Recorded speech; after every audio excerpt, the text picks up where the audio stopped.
Bonjour, je suis très contente de vous retrouver pour ce rendez-vous mensuel du 3e mercredi du mois, où ça fait quand même maintenant un moment que nous nous retrouvons. Merci à tous ceux qui sont fidèles. Je vous souhaite la bienvenue, bienvenue à ceux qui se connectent maintenant aussi. Merci d'être là, soyez bénis. Et comme d'habitude, avant de commencer, je veux demander au Seigneur de nous bénir, de nous accompagner, de nous inspirer. Oui, Seigneur, je te bénis pour ce temps que nous allons passer ensemble. Je te bénis pour toutes les personnes qui écouteront cet enseignement. Je te demande, ô notre Dieu, d'être celui qui nous inspire, qui ouvre les oreilles de notre cœur, que nous puissions t'entendre nous parler et que nous puissions nous déterminer à obéir à ta voix. Merci pour tout ton amour, merci pour ta prévenance, merci pour ces temps de Noël qui approchent, merci pour tout ce que tu as encore à nous enseigner. Merci Seigneur, reçois la reconnaissance de nos cœurs. Oui, c'est un temps d'action de grâce que nous voulons vivre ensemble, de reconnaissance pour ce que tu as créé, pour ce que tu as fait, pour ce que tu as mis en place, pour ton désir d'élargissement de nos vies, que nous sortions de ce qui est trop resserré, tout ce qui est angoissant dans nos vies, pour nous élargir, pour nous mettre, oui, au large. Nous avons tellement besoin de ça pour connaître une vraie paix. Que cette paix que tu veux nous donner dans ce temps de Noël soit quelque chose d'effectif dans nos vies. Merci Seigneur, merci pour ta bénédiction. Amen. Oui, soyez bénis chacun. Soyez bénis. Alors, le mois dernier, je vous avais promis de faire comme une suite au thème que j'avais essayé d'aborder. J'avais choisi comme thème être femme aujourd'hui et ce que cela pouvait représenter d'être femme aujourd'hui, comme difficulté, mais aussi comme la découverte d'un mystère tellement extraordinaire. Nous avons besoin d'être aidés tous les jours de notre vie. Nous avons besoin d'être aidés pour acquiescer à ce que Dieu a voulu pour nous en nous plaçant sur cette terre. Nous avons besoin d'aide parce que ça nous est très difficile d'être reconnaissant, d'exister, d'être là, d'être sur cette terre à ce moment précis de notre histoire, de l'histoire de l'humanité, de l'histoire de l'Église, de l'histoire du salut. Qu'est-ce que j'ai à faire dans tout ça? À quoi cela sert-il? Et à quoi cela sert-il d'être une femme? Et comment être une femme aujourd'hui, dans ces jours qui sont les nôtres, qui sont particuliers, dans cette époque particulière, qui nous désarçonne, qui quelquefois nous inquiète aussi. Mais à quoi cela peut-il bien servir d'être une femme? Et je ne m'adresse pas qu'aux femmes, je m'adresse aussi aux hommes qui veulent bien écouter cet enseignement, parce que nous avons besoin d'être enseignés. À une époque où la femme est encore beaucoup trop bafouée, où la femme vit encore et ploie encore sous la misogynie des hommes, mais aussi la misogynie des femmes, et qui, croyant libérer la femme du joug de l'homme, en fait, mettent sur la femme un fardeau encore plus lourd et difficile à gérer. Donc, il ne s'agit pas de ployer sous le fardeau de ce que Dieu aurait voulu pour nous et que nous n'arrivons pas à atteindre. Il s'agit au contraire d'un travail de libération. Le Seigneur nous dit que venez à moi, vous qui êtes fatigués, chargés, et je vous donnerai du repos, mon joug est léger. Et c'est important de ne pas se mettre sur le dos des fardeaux supplémentaires. La vie se charge de nous en mettre sur le dos. Et au contraire, ce que Dieu veut nous apprendre, c'est à nous décharger, à sortir justement du resserrement, à sortir du repliement, à sortir de nos protections, de manière à ce que nous puissions nous exposer à la vie avec joie, avec confiance. Nous avons tellement peur. Nous avons tellement peur de pas gérer nos vies. On est dans une époque où tout ce qui compte, c'est la réussite de sa vie, la réussite de nos projets.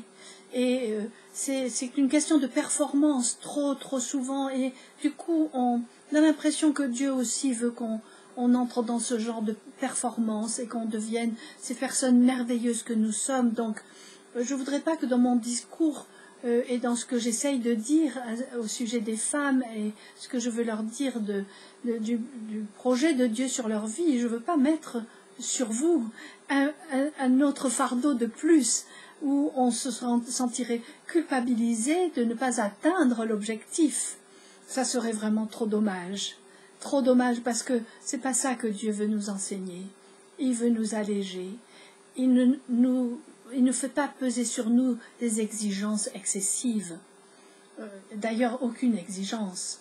Dieu n'est pas quelqu'un qui est manipulateur, qui est contrôleur et qui fait peser ses exigences sur nos vies.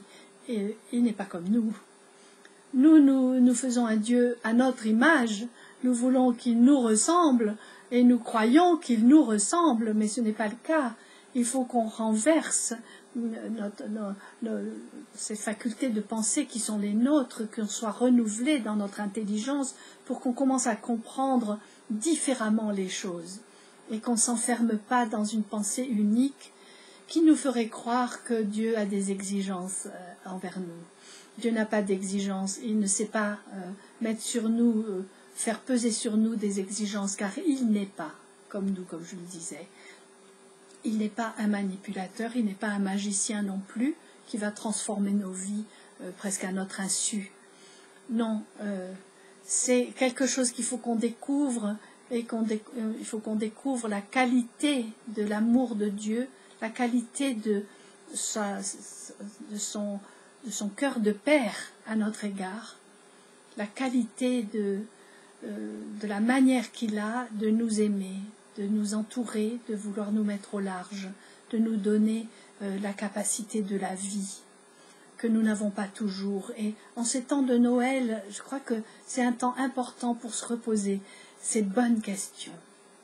Et ne vous en faites pas, je suis dans le sujet comment être femme aujourd'hui. On ne peut pas devenir ce qu'on est et être une femme aujourd'hui sans en référer à ce que Dieu a créé quand il a créé la femme, sans lui poser la question et sans lui dire « Toi, qui dis-tu à ce sujet? Que me dis-tu à ce sujet ?» Et la venue de Jésus dans notre chair, d'abord bébé, puis enfant, puis garçon, puis adulte, la venue de Jésus dans notre chair nous fait et pour nous faire comprendre une chose essentielle, c'est que Jésus était sans cesse en communion avec son Père, en intimité avec son Père, et il le disait lui-même, « Je ne fais rien que je ne vois faire au Père, je ne dis rien que je n'entende le Père dire. » Et nous sommes loin de pouvoir vivre ça. Mais il est venu pour nous dire que être homme sur cette terre, c'est être en communion avec Dieu de telle sorte que ce que fait Dieu et ce que nous faisons soit la même chose. Il vient nous dire que nous sommes de la même nature. Et il est venu se revêtir de notre chair pour nous ramener à cette nature extraordinaire, spirituelle, qu'est Dieu lui-même. Nous ramener à notre véritable être. Et nous redire le but de notre vie, qui n'est pas de réussir notre vie par le biais de performances plus ou moins ratées, mais de réussir tout simplement à vivre, à être vivant, parce que nous sommes appelés à vivre éternellement. Et cette vie éternelle, cette vie du royaume, cette vie qui est en Dieu lui-même, et que nous avons laissé de côté pour chercher une autre vie, avec un autre Dieu, avec des faux dieux, tout cela doit être remis en question et remis, être de nouveau comparé à ce que Dieu, lui, veut. Nous avons trop tendance, comme je le disais, à faire que Dieu vienne vivre dans notre quotidien, dans notre réel, pour le réduire à notre réel. Lui, c'est pas qu'il veuille nous extraire de notre quotidien, Il veut illuminer notre quotidien de sa présence, de son intimité, de son être même, et nous faire comprendre que notre quotidien peut être vécu complètement autrement. Que comme s'il était un poids sur nos vies, il veut nous apprendre à vivre passionnément notre vie. Que la vie vaut la peine d'être vécue, et que les souffrances qui sont inhérentes à notre vie sont des souffrances qui sont les conséquences d'une séparation avec Dieu, de cette intimité que nous sommes appelés à vivre depuis le commencement. Et c'est pas simple. C'est pas simple. Et j'espère que cette année, cette fête de Noël va nous permettre de nous poser encore une fois cette question et de lui poser la question, Père, qui es-tu vraiment pour moi? Et qu'est-ce que cela signifie être ton enfant? Qu'est-ce que cela signifie être ta fille? Comment est-ce que je peux intégrer ces vérités? Comment est-ce que cela peut vraiment s'incarner en moi? Parce que en moi, c'est incarné une fausse personne. Je ne sais même plus trop qui je suis. Je peux être dans la confusion. Je ne sais pas me définir vraiment. Et j'ai besoin que ce soit toi qui le fasses et qui me ramène à moi-même en quelque sorte. J'en ai marre de marcher à côté de ma vie. J'en ai marre de subir ma vie. Je veux la vivre. Je veux la vivre pleinement. Et toi seul, Père, tu peux le faire. Et je pensais, dernièrement, j'ai vu avec des amis la photo de leur fils dont la femme vient d'accoucher. Et ce jeune homme, avec son tout petit bébé dans les bras, qui le regardait avec tendresse et émerveillement.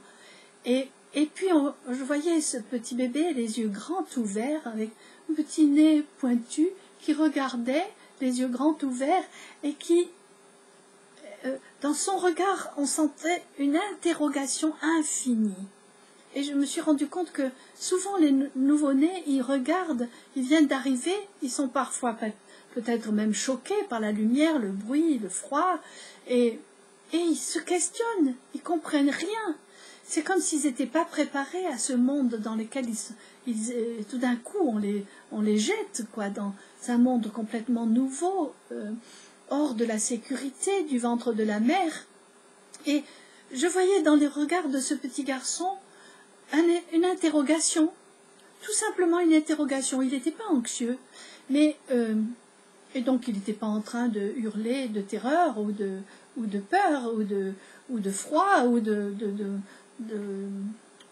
comme s'il vivait quelque chose de désagréable. Non, c'était agréable et en même temps il était comme interrogatif, en se demandant mais où je suis et qui suis-je là?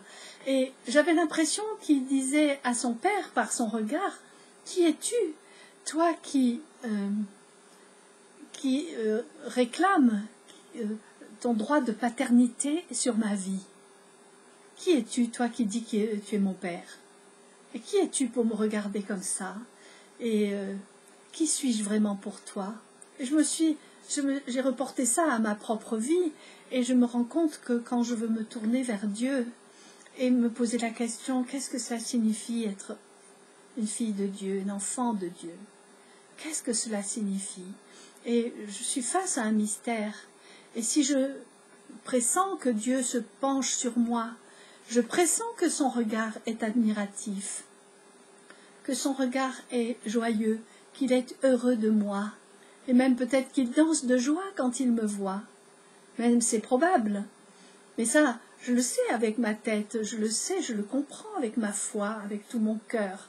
Et j'ai fait l'expérience déjà de son amour. Mais chaque fois que je veux me repositionner et me poser la question, qu'est-ce que c'est? Comment vivre dans l'intimité de ce Père? Je me heurte comme des portes fermées, des blocages en moi. Est-ce que je vis vraiment dans cette intimité? Et je lui pose donc la question, Père, toi qui te penches vers moi, qui es-tu? Qui es-tu, toi qui réclames ton droit de paternité sur ma vie et qui me dis que tu m'as créé pour que je sois ton enfant? Qui es-tu? Et qu'est-ce que ça signifie?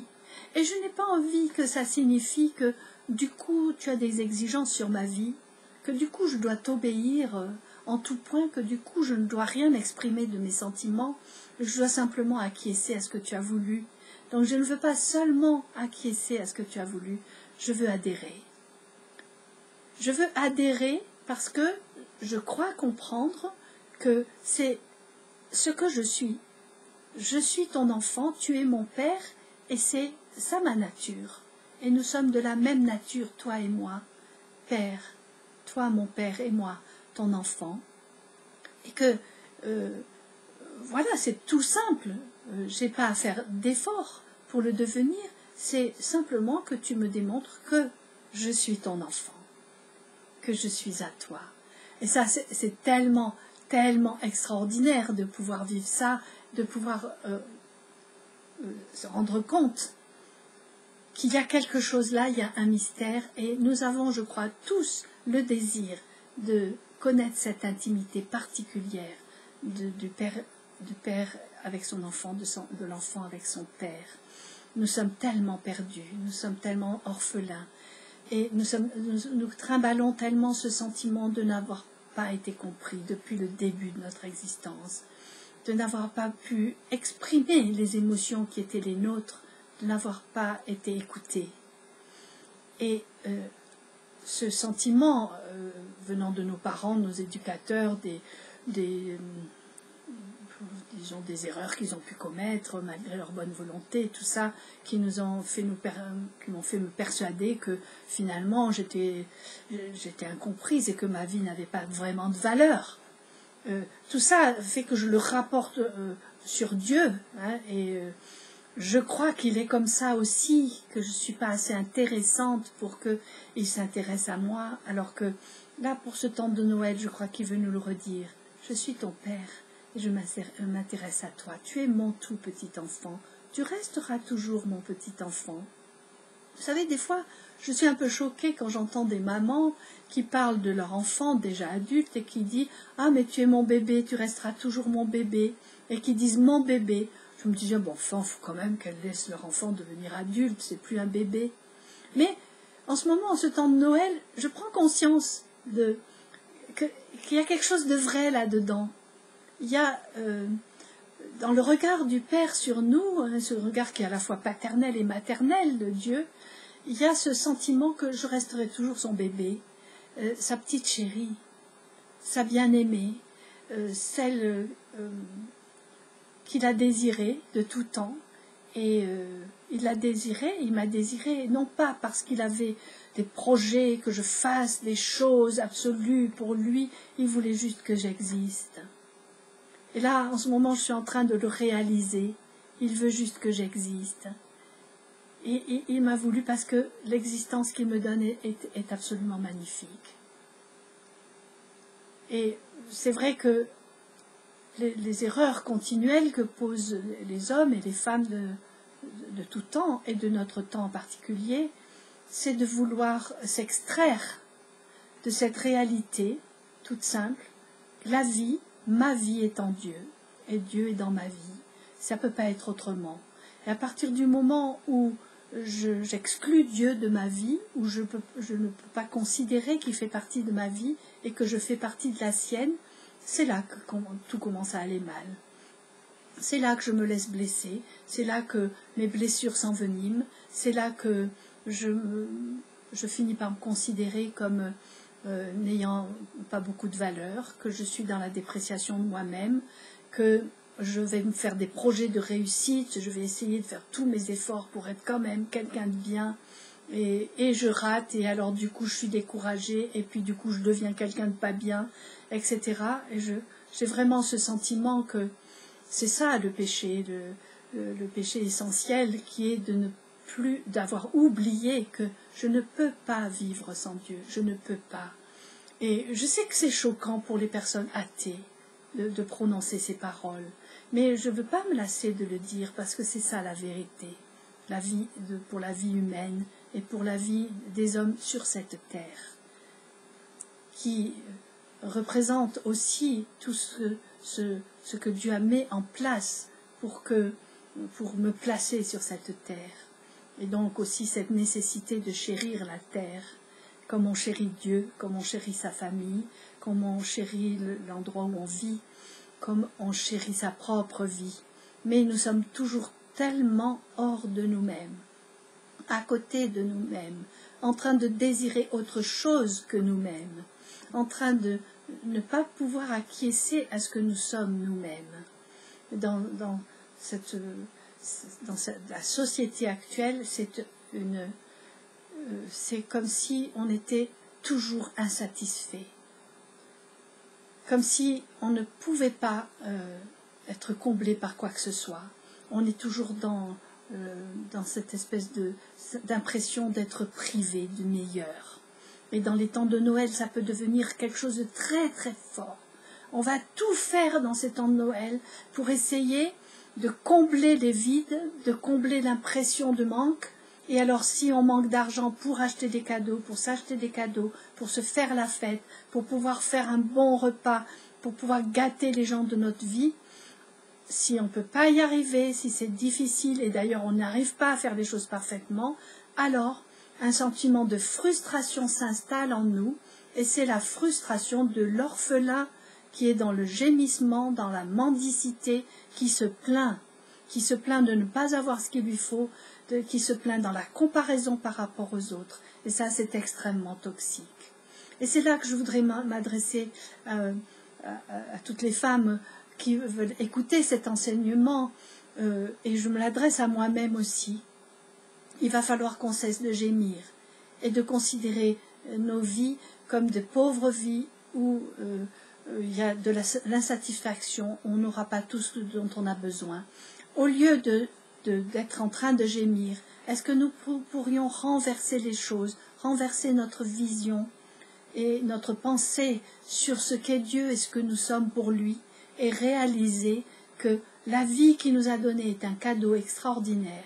Et il faut qu'on arrête d'en vouloir plus et toujours plus et toujours plus. L'important, c'est d'être dans la reconnaissance. Les Américains, ils savent ce que c'est ça, grâce au jour du Thanksgiving, où ils font une fête, c'est une fête de l'action de grâce, c'est-à-dire de la reconnaissance envers Dieu pour ce qu'il a fait pour nous.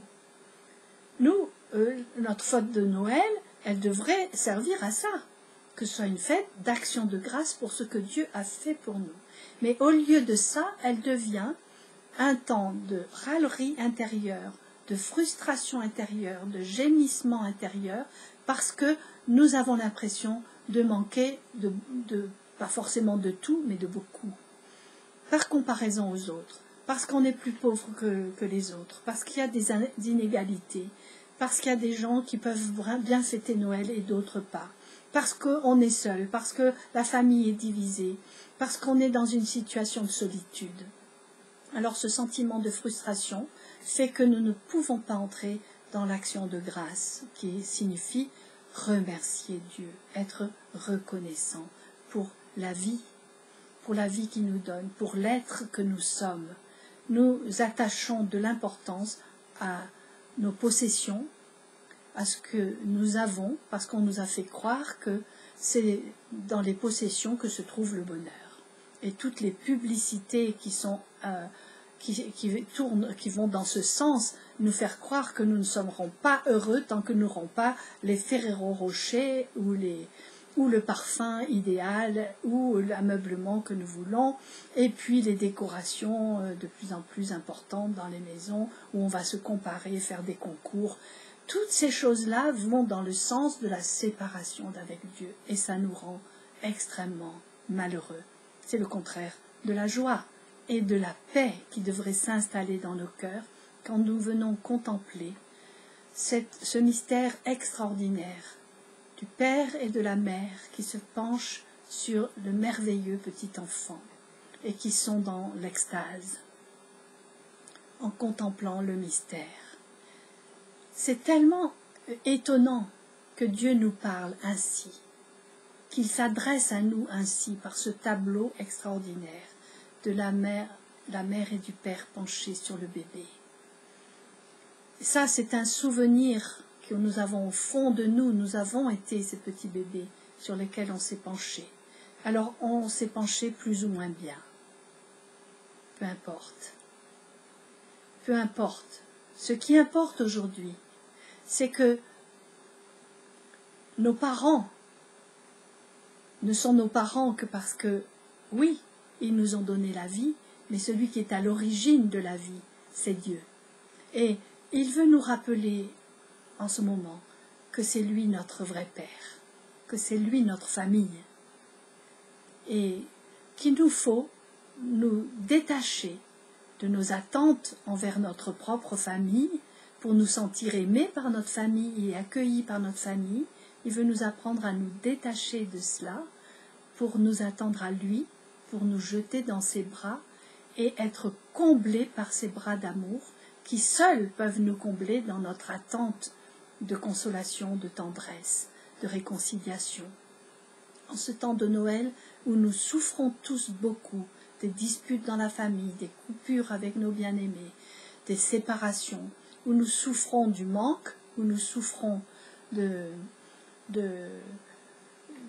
non-amour, dans ces temps de Noël, dans ces temps de souffrance, il est temps de nous laisser consoler par Dieu lui-même, qui, lui seul, a le pouvoir de nous consoler. Quand nous demandons à nos faux dieux, qui sont les membres de nos familles, que sont nos enfants, quand nous leur demandons aux institutions qui nous entourent, à l'Église ou même à l'État, quand nous demandons à toutes ces entités de venir combler nos cœurs attristés et orphelins, quand nous voulons demander aux autres de nous donner une identité de quelqu'un de choisi, de quelqu'un d'aimé, de quelqu'un d'heureux, si nous faisons ça, nous causons notre propre malheur et le malheur des nôtres. Il faut qu'on revienne à cette vérité première de l'amour inouï du Père pour son enfant, de ce mystère de l'amour paternel et maternel de Dieu, de sa manière qu'il a de nous aimer et de nous faire entrer dans sa vie, dans son intimité. Nous sommes en ce moment en train d'apprendre la valeur de son amour et de l'intimité de son cœur. Nous sommes en train d'apprendre à venir vivre dans son cœur, dans sa vie, lui qui nous rejoint dans nos vies. C'est cette intimité que nous sommes appelés à vivre et trop souvent nous ne le voulons pas. Tout est fait en ce moment dans notre société pour nous faire oublier cette vérité et à nous de nous en souvenir, d'en faire mémoire. Il n'y a que de cette manière-là que nous serons consolés de toutes nos frustrations et de tous nos manques. Cette souffrance du manque qui est terrible et qui se ressent si fort à Noël, même si on fait semblant que non. Et on va dépenser beaucoup d'argent pour essayer de combler les manques, et c'est une erreur fondamentale. Ne le faisons pas. Nous n'avons pas besoin d'être comblés de cadeaux. Nos enfants n'ont pas besoin d'être comblés de cadeaux. Ils ont besoin qu'on les aime de la bonne manière. Et les aimer de la bonne manière, c'est regarder comment Dieu nous aime et faire comme lui envers nos enfants. Regardez comment fait Dieu. Comment il nous accueille quand on revient vers lui. Comment il se jette dans nos bras. Comment il nous serre contre lui. Comment il pleure sur notre épaule. Comment il dit « Tu m'as manqué, tu m'as trop manqué, je suis si heureux de ton retour. » Voilà ce qu'il veut qu'on vive à Noël, un retour vers lui où il va être comblé, son cœur va se réjouir et sa joie sera la nôtre aussi. Et on va faire la fête. Dieu ne cesse de vouloir nous inviter à la fête et à l'élargissement, à l'abandon de nos culpabilités, à l'abandon de nos regrets, à nos retours sur nous-mêmes pour nous plaindre et toujours nous plaindre et ployer sous la culpabilité de n'avoir pas réussi notre vie. Mais réussir notre vie, qu'est-ce que cela signifie? Si ce n'est nous jeter toujours et encore tout à nouveau dans les bras du Père. C'est ça notre objectif de vie. C'est ça que nous devons mettre tout en œuvre pour être sans arrêt en train de nous jeter dans ses bras pour goûter à son intimité, nous endormir contre lui, écouter son cœur qui bat et qui, à chaque battement de son cœur, nous dit « Je t'aime, je t'aime, je t'aime ». Nous qui sommes si frustrés d'amour et de tendresse dans un monde où on ne sait plus se toucher, on ne sait plus se donner des gestes de tendresse, où on ne sait plus s'embrasser, on ne sait plus se faire des gros hugs, comme ils disent en anglais, se serrer dans les bras les uns des autres, cette accolade dont nous avons besoin. Je sais d'expérience que même moi, je suis gênée quand je me serre dans les bras de quelqu'un que j'aime. Il y a un petit moment où c'est trop, il faut qu'on lâche. On n'arrive pas à rester longtemps dans les bras les uns des autres. Et on est tellement frustrés de ça. C'est là notre véritable frustration. Et nous, les femmes, nous sommes très frustrées de tendresse et d'amour. Et nous en avons besoin, un besoin terrible, parce que nous n'arriverons pas à aimer les nôtres, à leur communiquer vraiment de l'amour et à les rendre heureux, si nous-mêmes, nous ne restons pas longtemps, sans arrêt dans les bras de Dieu, en train de jouir de son amour, de son cœur qui bat pour nous, de sa chaleur, de l'embrassement de ses bras, de ses baisers sur nous et de ses paroles de tendresse et d'amour. Nous crevons de soif de cet amour. Nous en avons un besoin fou. Quand je dis nous, je me mets vraiment, j'en parle pour moi, j'en crève. J'en ai tellement besoin. Et puis, sans arrêt, je cherche ailleurs quelque chose qui va pouvoir me combler. Je n'arrive pas à me résoudre, à me laisser combler uniquement par l'amour de ce Père. Je n'arrive pas. Et je pense qu'on en est tous plus ou moins là. Et c'est ce que je demande comme grâce pour cette année et pour ces fêtes que nous allons vivre, que nous allons essayer de vivre plus ou moins en famille ou avec des amis, que nous n'oublions pas que la seule vraie besoin qui est le nôtre, la seule vraie frustration que nous pouvons manifester, c'est le fait d'être hors des bras du Père, d'être descendu de ses genoux pour courir ailleurs, chercher quelque chose d'hypothétique qui nous déçoit toujours. Nous ne pourrons pas donner de l'amour autour de nous, nous ne pourrons pas être des instruments de paix dans ce monde si nous ne trouvons pas d'abord cette paix dans les bras du Père. Ne me demandez pas comment on fait, j'en sais rien. Il y a très longtemps, peu de temps avant que Marthe Robin ne s'en aille et retourne vers le Père, on avait eu le privilège d'aller lui parler et de prier avec elle assez longuement. Et on lui avait posé la question, comment on fait pour vivre dans la présence de Dieu? Comment on fait pour vivre dans l'intimité du Père? Vous voyez, ça nous tracassait déjà à l'époque. Et elle avait répondu, je ne sais pas. Elle qui vivait tout le temps dans l'intimité de Dieu, elle disait, je ne sais pas trop comment on fait, mais on le fait. Et j'avais trouvé cette réponse admirable, parce que c'est ça. Comment expliquer un mystère? Comment donner un protocole? Comment donner des conseils en disant premièrement, deuxièmement, troisièmement? Vous commencez par ci, vous abandonnez ça, et puis après vous demandez pardon pour ci, puis après vous vous approchez comme ça, et vous vous mettez dans telle position. Non, nous cherchons des protocoles. Nous cherchons des conseils, et elle nous disait, j'ai pas de conseils à vous donner, faites-le tout simplement. Et je pense que ça, c'était la grande sagesse. Parce que notre intimité avec Dieu, la sagesse de Dieu, la particularité de Dieu, c'est de nous aimer chacun d'une manière différente. Et ça se manifeste d'une manière différente. Et du coup, nous aussi, nous avons notre manière particulière d'aimer que les autres peuvent reconnaître. Ou ne pas reconnaître si ça n'existe pas.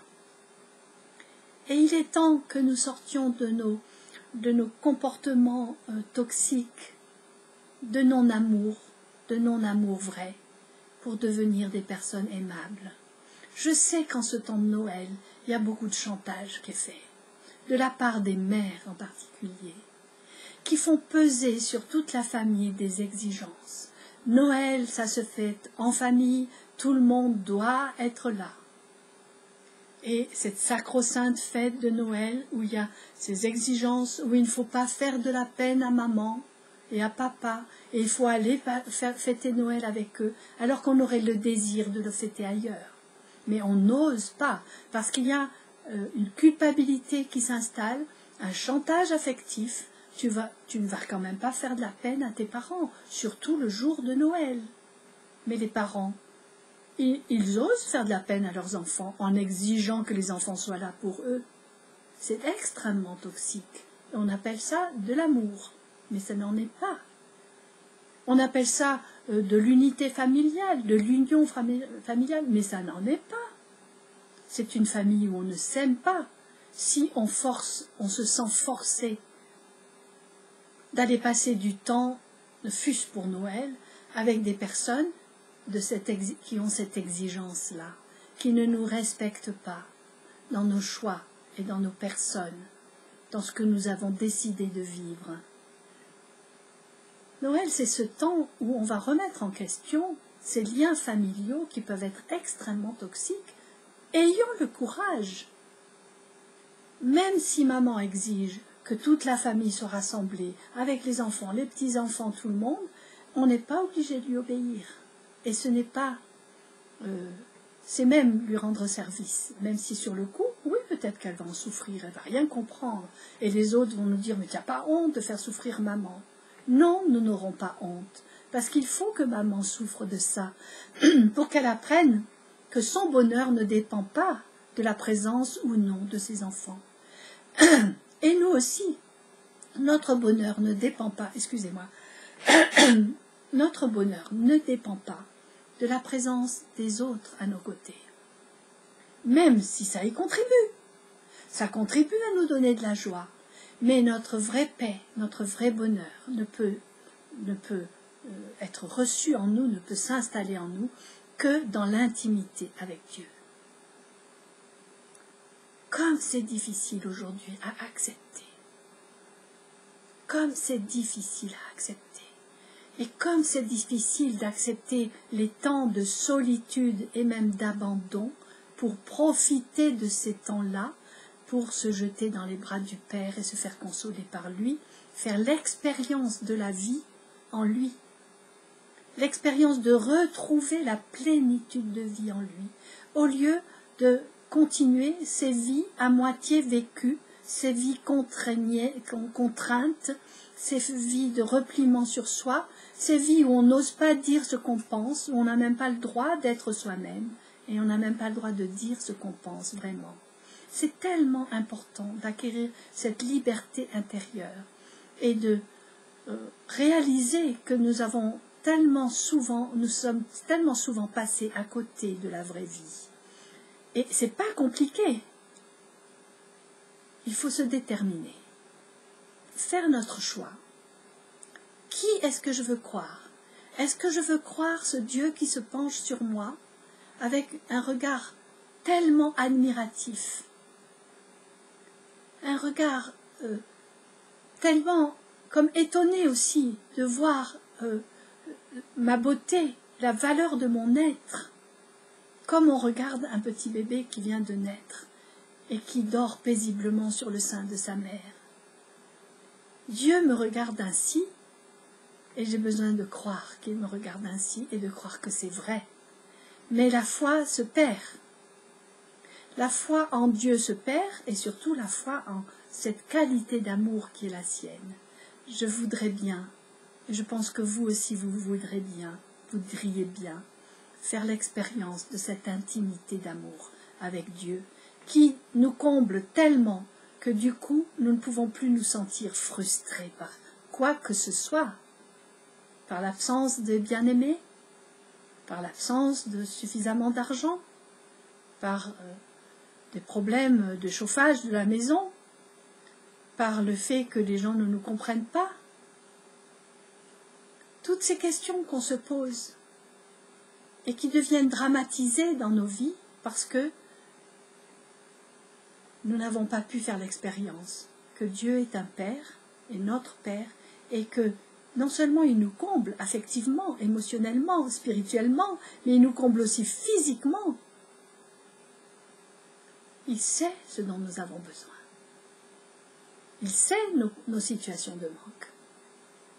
Il sait que si on s'abandonne en lui, il va pouvoir pourvoir.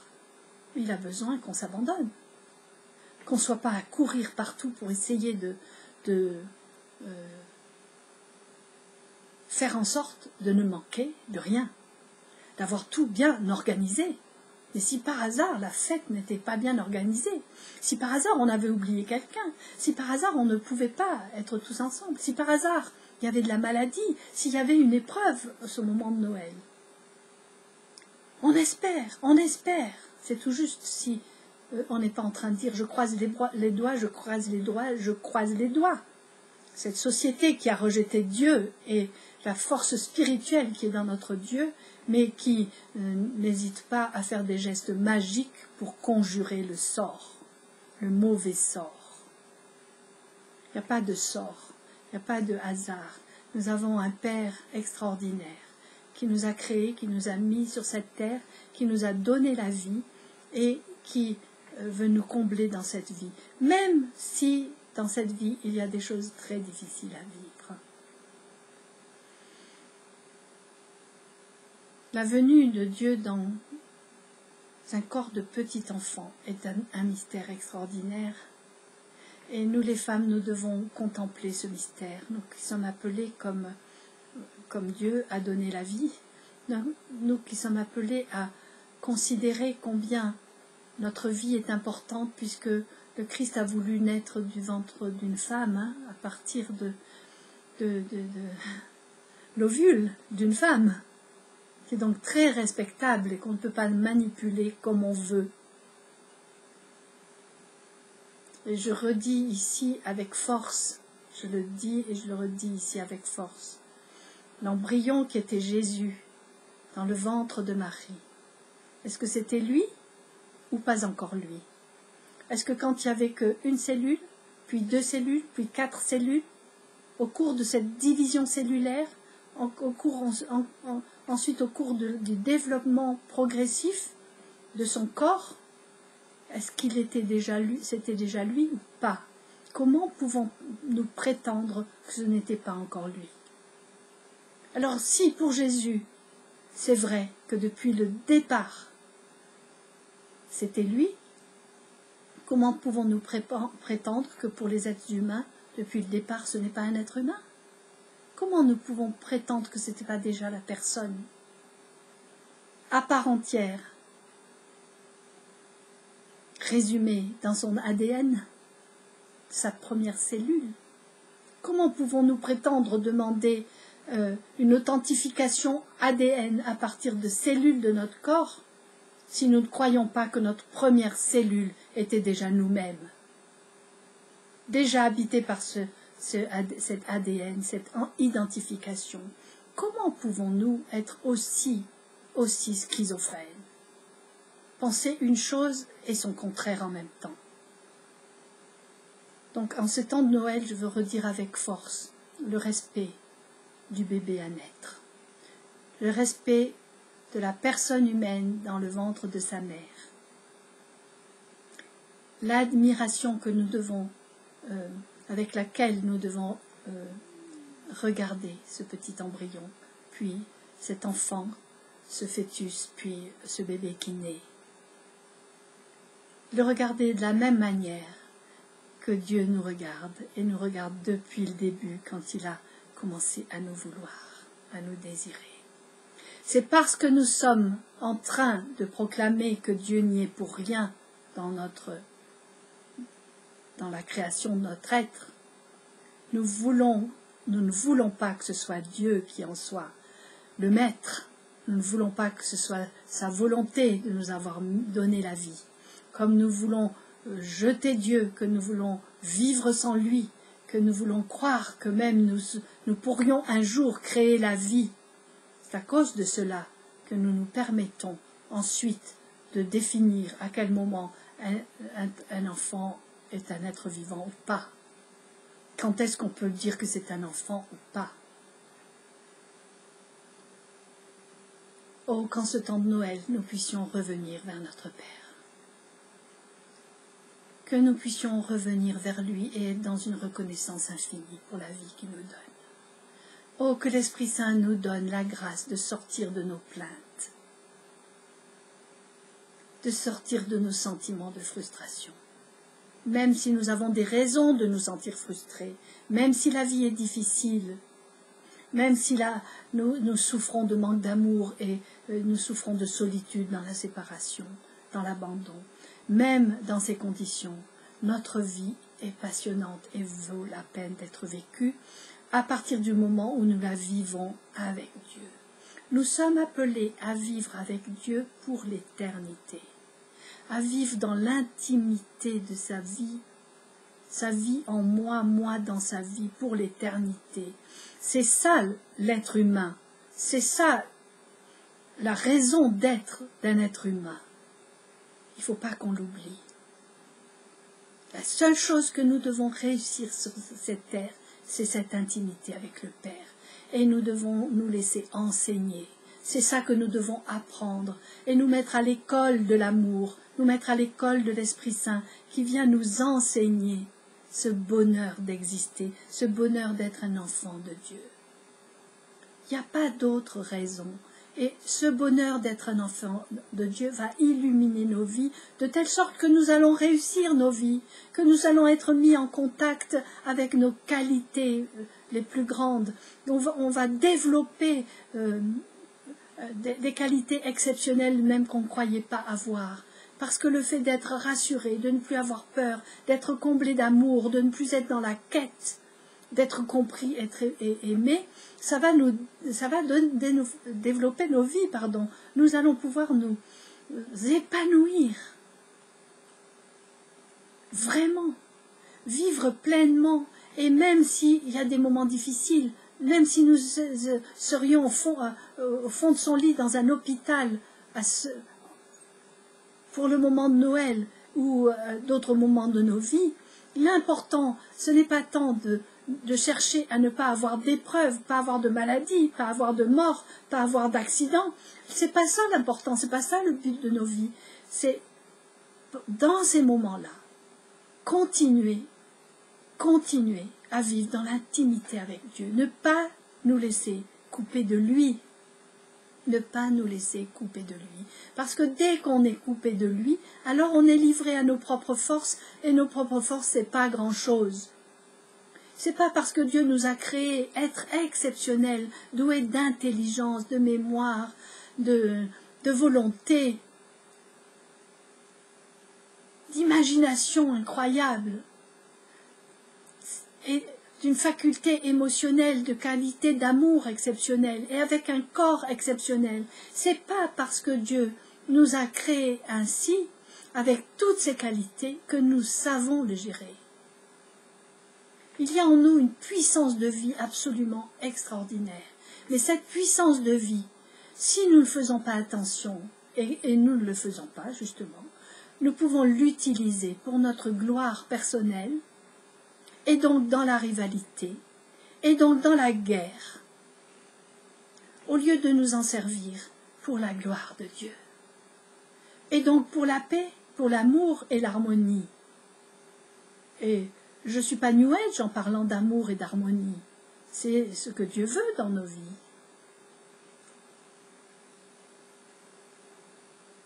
Le fait de nous séparer de Dieu, en voulant utiliser par nous-mêmes toutes ces qualités extraordinaires qu'il nous a données, en croyant pouvoir nous débrouiller tout seuls, sans lui, en le mettant hors de nos vies, en le considérant comme de trop, en l'enfermant, en lui empêchant de nous approcher, en déclarant qu'il est mort et qu'il ne peut plus rien faire pour nous. De faire cela, c'est ce qui entraîne le malheur dans nos vies. Le malheur, ce n'est pas les choses qui nous arrivent comme les accidents, la maladie, la mort. Ce n'est pas ça le malheur. Le malheur, c'est que nous profitons de ces moments difficiles pour nous couper encore plus de Dieu. Pour laisser se développer en nous des sentiments de frustration, de jalousie, de haine, de colère, de violence, et désirer la mort des autres. En ces temps de Noël, ces choses peuvent être exacerbées, très exacerbées. Que nous puissions de tout notre cœur revenir vers celui qui nous aime de manière si extraordinaire, indescriptible. C'est un mystère. Ça ne peut pas être expliqué, ça ne peut seulement s'expérimenter. Puissions-nous désirer de toutes nos forces expérimenter l'intimité avec le Père. Je ne sais pas comment ça va se faire. C'est tellement extraordinaire. Ça semble tellement inaccessible. On va le faire. On va se décider. On va faire le choix d'arrêter de se plaindre, d'arrêter d'essayer de se débrouiller tout seul, de faire comme si Dieu nous avait abandonnés, et on va se jeter dans ses bras. Et on va lui dire, papa, apprends-moi. Dis-moi comment on vit. Dis-moi comment on fait pour être ton enfant. Dis-moi comment on fait pour accepter que tu es notre Père. Dis-nous, enseigne-nous, Seigneur. Enseigne-nous. Que nous soyons des élèves dociles, prêts à écouter ce que tu as à nous dire. Tu veux simplement nous rappeler l'ordre des choses, c'est tout. Tu veux rien nous imposer, tu ne vas pas nous faire passer un examen. Dieu n'est pas un juge, quoi qu'on en dise. Il ne veut pas nous faire passer un examen. Il ne veut pas nous dire, est-ce que tu es sûr de ton salut? D'un air de dire que si j'en suis pas sûr, eh ben, je risque d'aller en enfer. Dieu n'est pas comme ça. Vous m'excuserez, Dieu n'est pas comme ça. Son amour est tel qu'il ne veut la destruction de personne. Aucun être humain, aussi vil soit-il, Dieu ne veut pas sa mort. Dieu veut que tous les hommes soient sauvés, tous. Et en ce temps de Noël, c'est ça que je veux entendre, et que j'entende de sa bouche, dans le regard qu'il jette sur chaque être humain, même celui qui s'est détourné de lui et qui fait du mal autour de lui, qui se fait du mal à soi-même. De toute façon, si nous ne sommes pas complètement en lui, nous ferons du mal. Et même quand nous serons à notre oreille sur son cœur, en train d'écouter son amour, nous sommes encore capables de jeter une main contre les autres et de jeter des malédictions. Nous sommes capables de ça. Mais lui, il ne s'attache pas à ça. Même si, quand il nous prend dans ses bras, nous avons tendance à nous défendre et à le griffer parce que nous avons peur qu'il veuille nous apprivoiser contre notre gré et que nous serons obligés de faire ce qu'il veut, qu'il nous mettra une muselière et qu'il nous tiendra en laisse. Non, il nous laisse libres de ne pas nous laisser apprivoiser si nous ne voulons pas. Mais je crois qu'il faut qu'on se décide. Laissons-le faire. Laissons-le nous apprivoiser. Laissons-le calmer nos peurs, nous caresser, nous rassurer, calmer cette peur du petit enfant qui est comme un sauvage, qui a tout à apprendre. Mais n'enseignons pas à nos enfants à rester des sauvages. Enseignons à nos enfants et enseignons-nous à nous-mêmes comment on devient des civilisés, comment on dit, être civilisés, ceux qui apprennent ce que c'est qu'être des citoyens du ciel. Pas à jouer des coudes pour s'installer sur cette terre et devenir et réussir sur cette terre, bien que Dieu veuille nous aider à vivre sur cette terre au mieux, mais on ne peut vivre sur cette terre que dans la notion que nous sommes faits pour le royaume et que c'est là notre vraie place pour l'éternité. Que Noël nous rapproche ainsi du royaume. Et nous les femmes, appelées à être des lumières dans ce monde, gardons-nous d'être toxiques. Gardons-nous de vouloir que nos enfants nous fassent plaisir à nous-mêmes. Gardons-nous de les vouloir pour nous-mêmes. Rappelons-nous sans cesse qu'ils sont à Dieu, que c'est lui leur Père, lui leur Mère. Apprenons de nouveau à aimer de la bonne manière. Mettons notre façon d'aimer en question. Posons-nous la question, suis-je quelqu'un de contrôleur, quelqu'un qui fait des chantages affectifs, quelqu'un qui boude ou qui montre sa tristesse parce qu'elle se sent frustrée? Ou est-ce que nous sommes ces femmes heureuses, joyeuses, comblées par le Père, dans la confiance absolue qu'il connaît tous nos besoins, abandonnées dans ses mains, capables de rendre grâce en tout temps et en tout lieu? Si nous devenons ces femmes-là, nous serons des lumières dans ce monde. Demandons-le lui. Aide-nous, Seigneur, apprends-nous comment devenir tes filles bien-aimées, pour être des femmes dans le monde d'aujourd'hui, dont le monde d'aujourd'hui a besoin. Bon, je vais m'arrêter là parce que l'heure tourne. Et voilà, c'est très très important de se redire ça. Et je voudrais simplement qu'on prie ensemble. Parce que toutes les explications du monde ne peuvent pas expliquer le mystère. Tout ce que nous pouvons faire, c'est recevoir l'Esprit Saint qui, lui seul, peut nous convaincre. Donc je te prie, Esprit Saint, de nous rejoindre chacun, chacune, maintenant. Nous nous ouvrons à ton action. Nous te disons, Seigneur, enseigne-nous.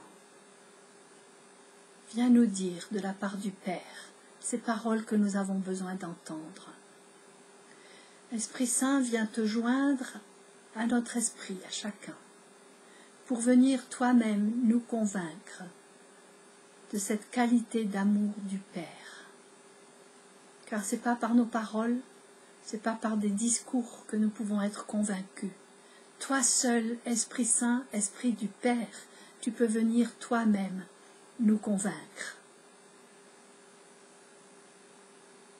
Dans le Fils bien-aimé qui est venu nous rejoindre dans notre humanité, pour illuminer notre humanité. Esprit Saint, viens rendre efficace dans nos vies le sacrifice de Jésus sur la croix, qui est venu nous ramener à l'amour du Père, comme une démonstration de l'amour du Père. Et nous n'avons pas voulu. Nous n'avons pas voulu recevoir cette lumière dans nos ténèbres, et nous avons voulu continuer à nous débrouiller tout seuls. Aujourd'hui, Seigneur, nous te disons, me voici, je reviens vers toi. Je veux me réconcilier avec toi. Esprit Saint, ramène-moi dans la maison de Papa, où tout n'est qu'abondance, où tout n'est que tendresse et amour, où tout n'est que respect de l'autre, où tout n'est qu'accueil. En même temps, dans cette maison du Père, je reçois l'autorité dont j'ai besoin pour lutter contre les mensonges dans ma vie, pour lutter contre la tendance qui est la mienne à devenir quelqu'un d'orphelin et mendiant. Seigneur, aujourd'hui, je veux quitter ces fausses identités, arrêter de me plaindre et commencer à apprendre à te bénir pour tout ce que tu as accompli pour moi jusqu'à ce jour, en vue de ce jour où je reviens à toi de toutes mes forces, de tout mon cœur. Je reviens à toi, Seigneur. Et je veux participer à la grande danse que tu danses sans cesse et à laquelle tu m'invites, cette grande danse de l'univers entier qui se réjouit de mon existence, comme l'univers entier s'est réjoui de la naissance de Jésus. Je crois qu'aujourd'hui, en ces jours, tout se réjouit de qui je suis. Et moi-même, je veux rentrer dans cette réjouissance et te bénir pour la personne que je suis. Je ne veux plus m'éloigner de toi, Seigneur, et essayer d'améliorer mon être ou essayer de changer d'identité parce que la mienne ne me plaît pas. Je veux entrer dans l'acquiescement par les prières de Marie qui vont m'aider à dire oui. À son exemple, je veux dire oui. À la vie que tu veux que je vive, Seigneur. Je veux que cet enfant, Jésus, et jusqu'à son âge adulte, je veux qu'il soit mon modèle de vie. Je veux être dans l'imitation de Jésus-Christ. Et en ce temps de Noël, je veux imiter cet enfant Jésus qui est dans une confiance absolue en ton amour, Père. Je veux te bénir pour ma vie. Merci, Seigneur, de m'avoir créé à ton image, parce que ton image est belle.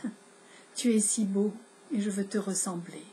Je ne veux pas, Seigneur, que ce soit toi qui me ressemble.